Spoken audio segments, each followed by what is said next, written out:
Chapter 2, The Facts About Me. My room was a mess. I was supposed to get it all straightened up before dinner, or else, Mom's orders. But I wasn't in the mood to clean, or scared enough. So I just lay there on my bed thinking, which wasn't unusual, and the thought came very clearly that a messy room was the least of my problems. That was a fact. I've always loved facts. That's because facts don't change. And I think that's why I sometimes hate facts too. I've been discovering facts about myself for a long time. It's like I've been doing experiments for years so I can figure out what makes me, me. The facts of me. Here's one fact I've discovered. I have the opposite of amnesia. I don't think I've ever forgotten anything. I can remember all the way back. I can remember the smell of the soft blue cloth my mom tucked under my chin to catch the drips when I drank baby formula from a bottle. I can remember each red polka dot on the hat of the stuffed clown puppet I slept with in my crib. 12 dots. I can remember the yellow and white diamond patterns of the plastic liner of my playpen and the taste of those biscuits I chewed on before my teeth popped through my gums. I remember all that stuff. And lying there on my bed, I remembered back to when I thought everyone else was just like me. Because that's the way it seemed to me in the beginning. I couldn't tell the difference between myself and everybody else.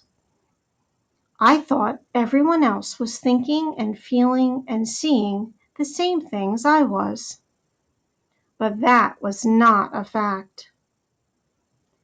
There, the way I was thinking just there, that's another fact about me.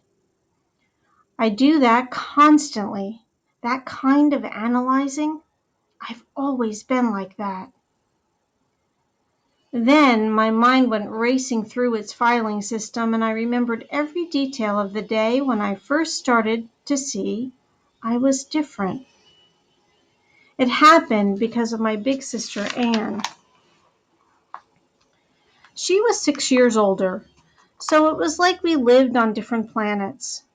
Whenever we got anywhere near each other, Anne's planet usually crushed my planet. It was a Saturday morning right after I had learned how to walk, and Anne dumped a big 500-piece jigsaw puzzle onto the floor of our family living room. The picture on the box showed a scene from a Muppets movie. Anne thought she was this huge puzzle expert, and when I went over to watch, she said, "No, Nora, this isn't a baby puzzle. Get away." I moved back a little, but I kept watching. I've never been scared of Anne. That's because I've always understood her. All Anne has ever wanted is for everyone to beg her to be the queen of the universe. First, Anne turned all the pieces picture side up, and then she picked out all the pieces with straight edges. Those were the frame pieces, because Anne always put the frame of the puzzle together first. After the frame was done, Anne started looking for a part of Miss Piggy's ear. So I leaned forward and put my pointer finger on the puzzle piece. "Hey," said Anne, and she pushed my hand away. Then she saw. I had pointed to the piece she was looking for. She picked it up, turned it around, and pushed it into place. Narrowing her eyes at me, Anne said, "Where's the one that goes here?" And she put a finger on the pieces at the bottom edge of the frame. So I pointed again, and that piece fit too. "And the next one?" asked Anne. Again I pointed, and again it fit, because it wasn't hard for me. I could see all the pieces at once, and I could see exactly where each of them went. They were right there, plain as day. Then Anne got an idea, and it wasn't a very nice one. Reaching toward a part of the puzzle was all Kermit green, and she put her finger in one piece and said, "What goes here?" I ran my eyes all over the puzzle pieces scattered next to the frame.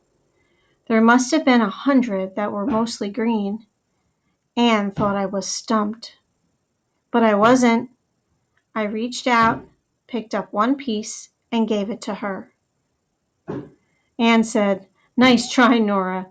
At least you got a green one. Like I said, this isn't a baby puzzle."